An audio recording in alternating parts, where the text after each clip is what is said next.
Programme में एक बार ॿीहर भलीकार हिन हिस्से में पाण ज़िक्र कंदासीं। अॼु क़ौमी असेंबली मां हुकूमत मिनी बजट पास कराइण में कामयाब थी चुकी आहे, जंहिंमें हुकूमत वटि 168 मेंबर मौजूदु आहे, जॾहिं त अपोज़िशन जा 150 मेंबर अॼु असेंबली में मौजूदु हुआ। शिक वाइज़ अॼु मंज़ूरी थी आहे ऐं शिकस्त थी आहे अपोज़िशन खे 18 वोटनि तां, जंहिंमें पीपी चेयरमैन बिलावल भुट्टो ज़रदारी जूं बि तरमीमूं शामिल हुयूं। मजबूरी तौर ते जेका अॼु मिनी बजट पास थी आहे उन सां वाज़े तौर ते महांगाई जो हिकु नओं तूफ़ान अचण जो इम्कान आहे। 343 अरब रुपया वधीक बार आम माण्हू ते पवंदो टैक्स छूट, ऐं उन सां गॾोगॾु 150 शयुनि में 17% ताईं GST टैक्स लॻाइण जी मंज़ूरी अॼु बाज़ाब्ता तौर ते मिली चुकी आहे। $1 अरब जे लाइ जेका अवाम ते तक़रीबन 350 अरब रुपयनि जो बार हिन हुकूमत पारां विधो वियो आहे। उन जो कारण सिर्फ़ ही मिनी बजट ई न आहे, पर इन सां गॾोगॾु ॿिया रस्ता बि हुकूमत जे लाइ खुलंदा जंहिं तां हू मुख़्तलिफ़ कर्ज़ वठी सघे थी। उन सां गॾोगॾु स्टेट बैंक जो जेको बिल आहे ख़ुदमुख़्तारी जंहिंजो नालो ॾिनो वियो आहे हुकूमत पारां, उन जी मंज़ूरी बि हुकूमत कराइण में कामयाब नज़र अची रही आहे वाज़े तौर ते। ऐं उन सां गॾोगॾु उन में जेके शयूं शामिल आहिनि जंहिंमें गवर्नर जो मुदो 5 सालनि ताईं हूंदो, का बि उन खां पुछा गाछा न थींदी। उन सां गॾोगॾु बोर्ड ऑफ डायरेक्टर समेत मुख़्तलिफ़ शयूं अंडर ईंदियूं गवर्नर जे। उन बाबति बि इहे ख़बरूं आहिनि त स्टेट बैंक जो जेको हिन वक़्त जो गवर्नर आहे उन इहो बिल ठाहिण में वॾो किरदारु अदा कयो आहे। अॼु जेको वज़ीर आज़म इमरान ख़ान जी सदारत हेठि पार्लियामानी कमेटी जो इजलास हो, उन में मुख़्तलिफ़ मामला साम्हूं आया ऐं जेको इख़्तिलाफ़नि जो बुनियादी तौर ते कारण हो उहा बि मुआशी सूरत हाल हुई। पाण इन सॼे मामले ते प्रोग्राम में ॻाल्हाईंदासीं। असांखे हिन वक़्तु वीडियो लिंक ज़रिए जॉइन कयो मुल्क जा नामियारा मुआशी माहिर आहिनि मोहतरम जनाब डॉक्टर शाहिद हसन सिद्दीकी साहब। डॉक्टर साहब अस्सलाम वालेकुम। जनाब वालेकुम अस्सलाम। डॉक्टर साहब बहुत शुक्रिया प्रोग्राम में वक्त देने के लिए। ज़ाहिर है एक तो जो आज सूरत हाल हमने देखी सियासी तौर पर, तो ज़ाहिर है उस पर बात करेंगे हम आगे जाकर, पर जो मुआशी तौर पर आवाम पर असरात हो रहे हैं डायरेक्टली, और इस मिनी बजट से कितना महंगाई का मजीद तूफान आने का इम्कान है? देखिए, पहले मैं ये बता दूं आपको कि ये जो मिनी बजट है, जब इस पर अमल दरामद होगा तो यकीनन महंगाई बढ़ेगी, इसमें किसी को कोई शुबा नहीं है। लेकिन मसला ये है कि इससे ज़्यादा बड़ा मसला है वो है इससे कौमी सलामती के लिए ख़तरात पैदा होंगे। महंगाई तो देखिए जनवरी में इसी साल यानी 2021 में 5.7% थी, दिसंबर में ये 12.3% हो गई, तो बढ़ चुकी है और बढ़ जाएगी। लेकिन मेरी जो परेशानी है सिर्फ महंगाई नहीं है, तो ये एक चाबुक दस्ती के साथ हुकूमत ने ऐसे हालात पैदा कर दिए कि लोग हम आइटम पे डिस्कस करने लगे, जी इसको निकाल दें, इसको कम कर दें, इसको बढ़ा दें। ये मसला है ज़रूर, लेकिन इससे बड़े और मसले हैं। तो वो उसका जवाब अगर हमें लेना है तो पहले ये देखना होगा कि हुकूमत ये बिल क्यों मंजूर कराना चाहती है।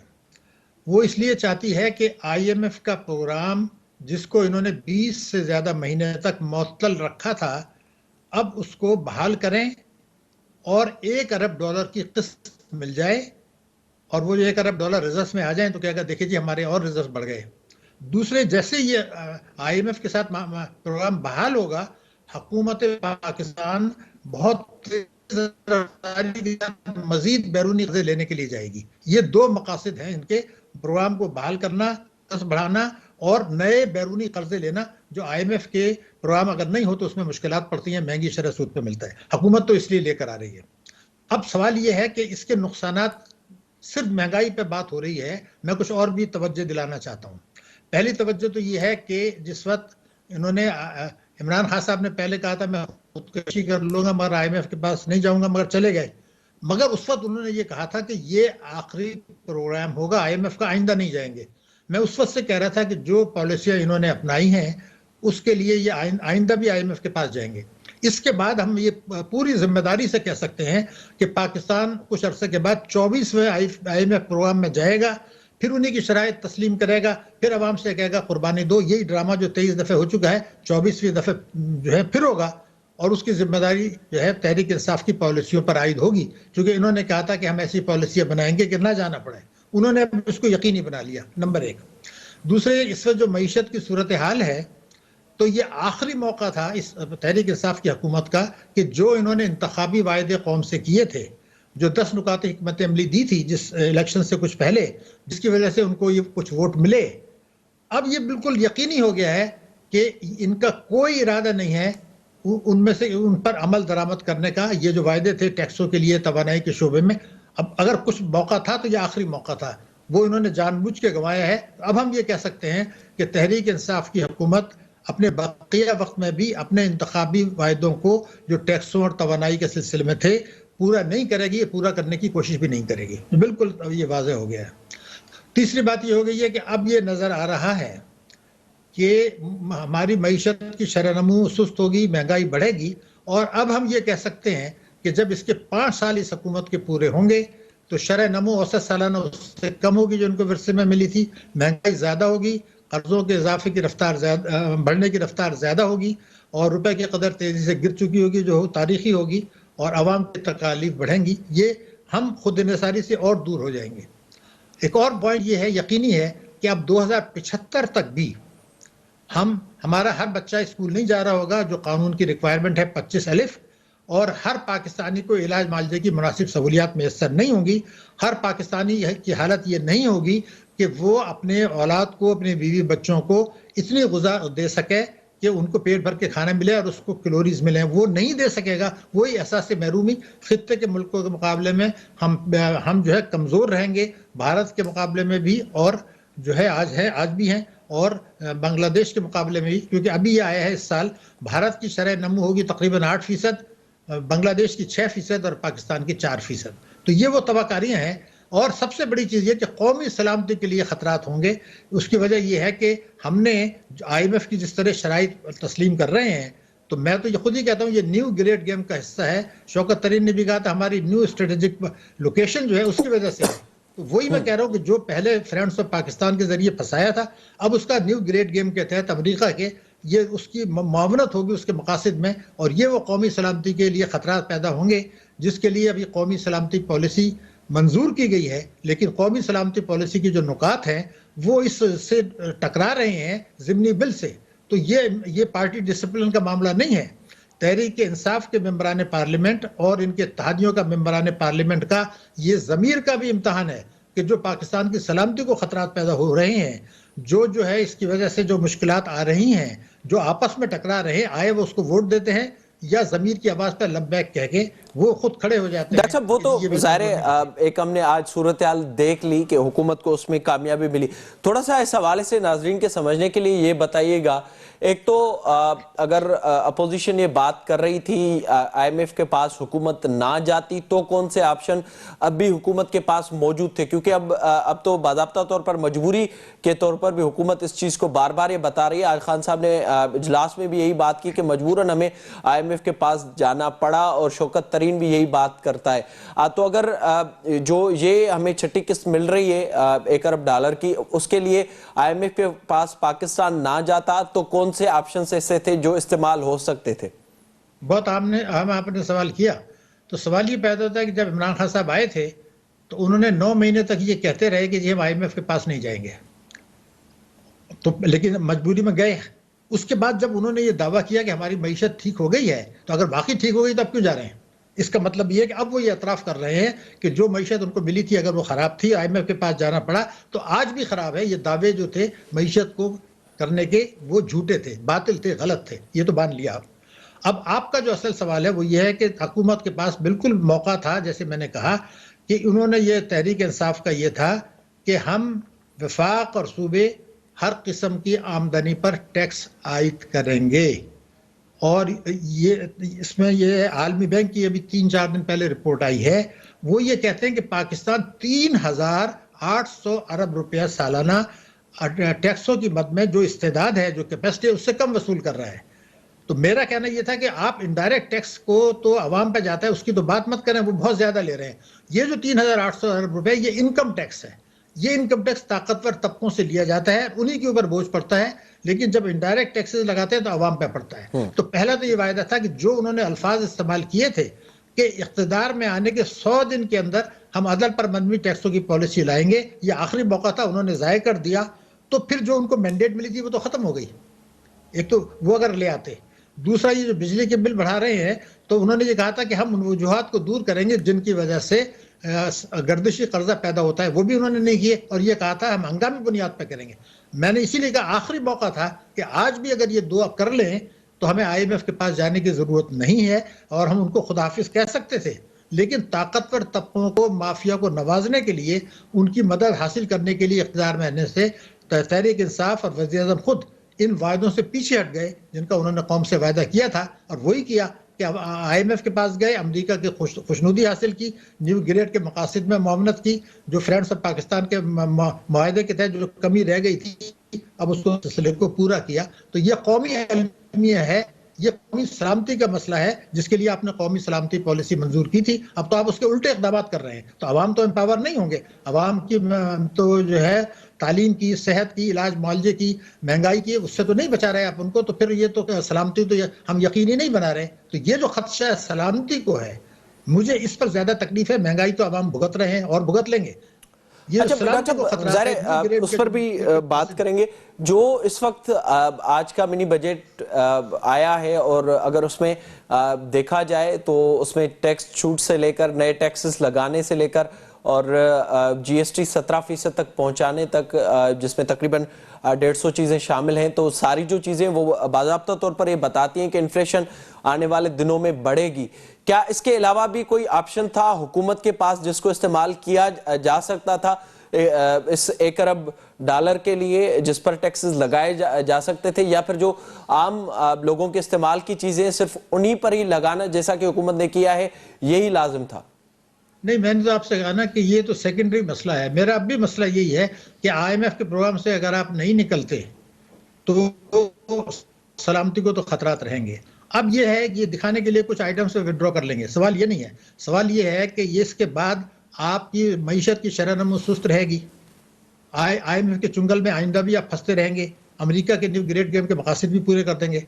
लेकिन आपके सवाल के जवाब में मैं सिर्फ एक बात कर लूँ कि ये तहरीक इंसाफ की हुकूमत ने जब 2019 में अपनी टैक्स एमनेस्टी स्कीम लेकर आई थी तो एक कानून बनाया था और अखबारात में इश्तहारात शाये किए थे एफबीआर ने।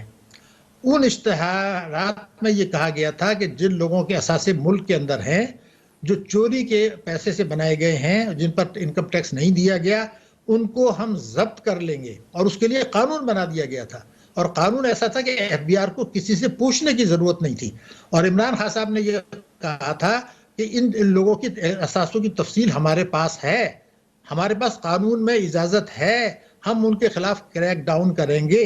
तो अगर उससे 900 अरब रुपया आपको मिल सकता था चोरों से, अगर वो उस पर कानून पे अमल करते तो फिर आपको ज़मीनी बजट नहीं लाना पड़ता, खाली चंद आइटम को अलग करने का नहीं था। तो सवाल ये है कि उस कानून को तोड़ के आप उन लोगों की जो है मुआवनत कर रहे हैं जिन्होंने चोरी का पैसे से असासे बनाए, पाकिस्तान के अंदर रखे, एमनेस्टी से फायदा नहीं उठाया, क्योंकि उनको पता था कि हुकूमत जो है उनके खिलाफ एक्शन नहीं लेगी। अगर कानून साजी कर भी रहे हैं तो फिर उस पर अमल नहीं करेंगे। तो रूल ऑफ लॉ की जब आप बात करते हैं तो ये तो हुकूमत तोड़ रही है उस रूल ऑफ लॉ को कि उन असासों को जब्त नहीं कर रही है। अगर कौमी बचत में 1 करोड़ रुपया पड़ा है और उसने डिक्लेयर नहीं किया है, आमदनी पे उस पैसे पर टैक्स नहीं दिया है, तो आप उस पैसे को रोक लें, उसको कैश ना कराएं, उसको मुनाफा ना दें, उस पैसे वसूल कर लें। ये क्यों नहीं कर रहे? प्राइम मिनिस्टर को इसका जवाब अब नहीं तो बाद में न कभी जरूर देना पड़ेगा कि आप आईएमएफ के चुंगल में फंसाया आपने लोगों को, महंगाई की जो है उसमें तूफान में उनको फंसा दिया और चोरों की मदद करते रहे। ये क्यों कर रहे हैं, इसका जवाब तो देना पड़ेगा प्राइम मिनिस्टर को भी, स्टेट बैंक को भी, काबीना को भी और दूसरे इदारों को भी। अच्छा डॉक्टर साहब, एक दूसरा मामला जो इस वक्त सामने आ रहा है, ज़ाहिर स्टेट बैंक के खुद मुख्तारी के नाम पर जो बिल हुकूमत लाई है उसमें ज़ाहिरी तौर पर ये होगा कि 5 साल गवर्नर की जो मुद्दत है वो होगी और उसके साथ साथ कोई पूछने वाला नहीं होगा। और ये भी खबरें अब तो बाज़ाब्ता तौर पर आ रही हैं कि यही जो गवर्नर स्टेट बैंक हैं रज़ा बाकर साहब, वही अगले 5 साल के लिए स्टेट बैंक के गवर्नर भी होंगे। इसको आप किस तरह से देख रहे हैं? बात यह है कि मेरा कहना तो ये था कि जो इन्होंने गवर्नर स्टेट बैंक ने, रज़ा बाकर साहब ने हमारी मईशत के साथ खिलवाड़ किया है, उन्होंने शरह सूद को ज़बरदस्ती गिराया, आईएमएफ के प्रोग्राम को 20 महीने तक मुअत्तल रखने में हुकूमत के साथ ताउन किया, फिर रुपए की कदर को बेतहाशा गिरने दिया, बेतहाशा इंपोर्ट्स होने दी, तजारती खसारा बढ़ने दिया, और जो रेस्ट्रिक्शन अक्टूबर, नवंबर, दिसंबर में लगाई हैं वो पहले क्यों नहीं लगाई? तो ये जो उन्होंने मुआवनत की है अमेरिका के न्यू ग्रेड गेम में और ताकतवर तबकों को, माफिया को नवाजा और उसकी वजह से आज हम मजबूर है कि वहां पर जा रहे हैं आईएमएफ के पास। तो पहला काम तो ये था कि उनको कटहरे में लाके वजीर खजाना को भी, कैबिनेट को भी और गवर्नर स्टेट बैंक को भी ये कहा जाता कि जी आप बताइए कि आपने दुनिया में सबसे ज्यादा कमी शरह सूद में क्यों की थी मार्च से जून तक 2020 तक, जब तक कि आप ये खुद कह रहे थे कि जी पाकिस्तान को अल्हम्दुलिल्लाह कम नुकसान हुआ है, जो सही था। तो आपने सबसे ज्यादा कमी क्यों की? और आपने जब हमारे अशारिये खराब होते रहे, 40 अरब डॉलर आपने देखा कि तिजारती खसारत वो हमारा इंपोर्ट्स हो गई, जो पाकिस्तान की तारीख में सबसे ज्यादा तिजारती खसारत 6 महीने में 25 अरब डॉलर हो गया, जो पाकिस्तान की तारीख में सबसे ज्यादा। तो आपने ये इस्लाही इकदाम क्यों नहीं उठाए जो अब आप उठाने की बात कर रहे हैं? ये दोनों चीजों पर आप उनको अब अथॉरिटी दे रहे हैं। मैं कहता हूँ दोनों पे पहले उनसे अकाउंटेबिलिटी होनी चाहिए। और उन्होंने जो बिल का ड्राफ्ट सबमिट किया था आईएमएफ को, उसमें कानून की खिलाफ वर्जियां थी, आइन की खिलाफ वर्जियां थी, जिसका ऐलान शौकत तरीन ने किया। तीसरा, उस पर भी उनकी काबीना की भी, इनकी भी अकाउंटेबिलिटी हो। जब ये अकाउंटेबिलिटी हो जाए तो फिर हम आगे बात करेंगे कि पहले एहतसाब फिर इख्तियार। ये नहीं होता इख्तियार, आप कानून तोड़ें और फिर आप उनको ज्यादा इख्तियार दे दें, जो उसूल के खिलाफ है, नंबर एक। दूसरे के मॉनेटरी और फिस्कल पॉलिसी के लिए कोऑर्डिनेशन बहुत जरूरी है मईशत तरक्की के लिए। उसका जो बोर्ड था उसको तोड़ दिया गया है। तीसरी बात यह है कि पाकिस्तान को बैंकों के रहम करम पर छोड़ दिया गया है। यानी अब आपने ज्यादातर बैंकें जो है वो तो प्राइवेटाइज हो चुकी हैं। अब इसमें कानून बन गया कि स्टेट बैंक से हुकूमत कर्जे नहीं ले सकती। अगर कोई मजबूरी खुदा न खास्ता पड़ती है मुल्क के ऊपर, तो फिर आप बैंकों के पास जाएंगे, क्योंकि स्टेट बैंक से तो ले नहीं सकते। अब हबीब बैंक फॉरेनर्स का है, यूनाइटेड बैंक फॉरेनर्स का है, वो कहते हैं जी हम तो नहीं देते आपको कर्जे। तो मुल्क की सलामती का क्या होगा? हमारा स्टेट बैंक को हम कहते हैं bankers of the last resort. उसको मजबूरी की हालत में उसको पाबंद होना चाहिए कि अगर मुल्क के लिए जरूरत है कर्जे लेने की तो हुकूमत लेगी, लेकिन आपने तो पाबंदी लगा दी। तो ये तो सलामती के से खतरात हैं। मैं इसीलिए बार बार कह रहा हूं, पहले एहतसाब फिर उसको तो दे। लेकिन ये जो 3 बातें मैंने बताई हैं वो तो बिल्कुल होनी चाहिए। और तीसरे के 3 साल से ज्यादा किसी की मुद्दत नहीं होनी चाहिए। उसके बाद उसको रिटायर करें और उनको ये कहें कि अब आप आईएमएफ की नौकरी नहीं कर सकते। डॉक्टर साहब, अब जो सूरत हाल ज़ाहिर बिल्कुल आप जो बात इस वक्त बता रहे हैं, अब जो सूरत हाल इस वक्त बनी है आज मिनी बजट और स्टेट बैंक के हवाले से, जो खुद मुख्तारी का बिल हुकूमत जो लाई है कौमी असेंबली में, आपको किस तरफ मामलात जाते हुए नजर आते हैं? ज़ाहिर एक तरफ तो सियासी तौर पर यह भी इस वक्त बहस चल रही है कि शायद ये हुकूमत ज्यादा अरसा ना चल सके और नून लीग और पीपल्स पार्टी के ऑप्शंस पर भी गौर किया जा रहा है। तो अगर उनमें से किसी और की हुकूमत भी आती है तो उसके बाद कितना टाइम लग सकता है कम से कम जो मईशत है वो बेहतरी की तरफ गामजन हो? देखिए, मेरा कहना तो ये था कि अगर हुकूमत तब्दील होती है तो उसके साथ एक कंडीशन लगा दी जाए कि ये जो तमाम पार्टियां जिस चीज पर मुत्तहिद हैं कि जो आदमी कमाता है वो टैक्स दे दे। ये उसके लिए लाजमी होना चाहिए उस हुकूमत के लिए कि पहला काम वो ये करेंगे कि इनकम टैक्स हर आदमी से लें जिसकी आमदनी है, और जीएसटी जो 17% है उसको 5% पे ले आए, इससे ज्यादा नहीं हो सकता। पेट्रोलियम लेवी को भत्ता करार देकर खत्म कर दें। ये 3 चीजें तो आप तो पहले कर लें, क्योंकि आप अगर ये नहीं करेंगे पेट्रोल की कीमतें बढ़ेंगी। अब आप देखिए ना, आलमी मंडी में तेल की कीमतें भी बढ़नी है, तो फिर वो इंटरेस्ट रेट भी अभी बढ़ना है, तो मुश्किलात आने वाली हैं। तो इसी के साथ साथ ये कंडीशन भी लगा दी जाए कि हर किस्म की आमदनी पर टैक्स होगा, जीएसटी 5% से ज्यादा नहीं होगा, पेट्रोलियम लेवी जो है वो खत्म हो जाएगा, गर्दिशी कर्जों की वजूहात को दूर किया जाएगा, और तालीम और सेहत की मद में जो रकम है वो 7.5% मुख्तस की जाएगी। आवाम के मुफाद में फैसले करें पहले। यह नहीं हो सकता कि एक पार्टी आए दूसरी आए, हमें उससे कोई गर्ज नहीं है। बेनजीर शहीद के अगर अल्फाज आपको मैं तो बता दूं, उन्होंने ये कहा था एज ए वजीर आजम कि मैं हर किस्म की आमदनी पे टैक्स लगेगा पाकिस्तान में, और 1 गिलास पानी पे भी टैक्स लगेगा। मतलब ये था आप 1 पैसा टैक्स दें, मगर दें जरूर। इनकम टैक्स की मैं बात कर रहा हूँ, ताकि हर आदमी मुल्क की तरक्की में हिस्सा किरदार अदा करे। जिसकी आमदनी दे वो ज्यादा है वो ज्यादा दे, जिसकी आमदनी है वो कम दे। जनरल सेल टैक्स ना लें, इसलिए कि जो आदमी फुटपाथ पर है उस पर भी आप 17% ले रहे हैं। इस एहतसाल को खत्म करने के लिए पहले मुआहदा करें और पाबंद करें और गारंटी लें, उसके बाद कोई आगे बात करें, वरना तो तबाही बर्बादी चलती रहेगी। डॉक्टर साहब बहुत शुक्रिया प्रोग्राम में वक्त देने के लिए। ज़ाहिरी तौर ते हिन वक्त जेका मुल्क जी मुआशी सूरत हाल है वो वाज़ तौर ते इन ॻाल्हि जो अंदाज़ो लगाए सघिजे थो त ईंदड़ ॾींहंनि में महांगाई अञा वधंदी। कुझु ॾींहं पहिरियां शौकत तरीन तस्दीक करे चुको आहे त 12.3% ताईं महांगाई पहुची चुकी आहे ऐं उहा महांगाई 15% ताईं वञण जो इम्कान ज़ाहिर कयो पियो वञे।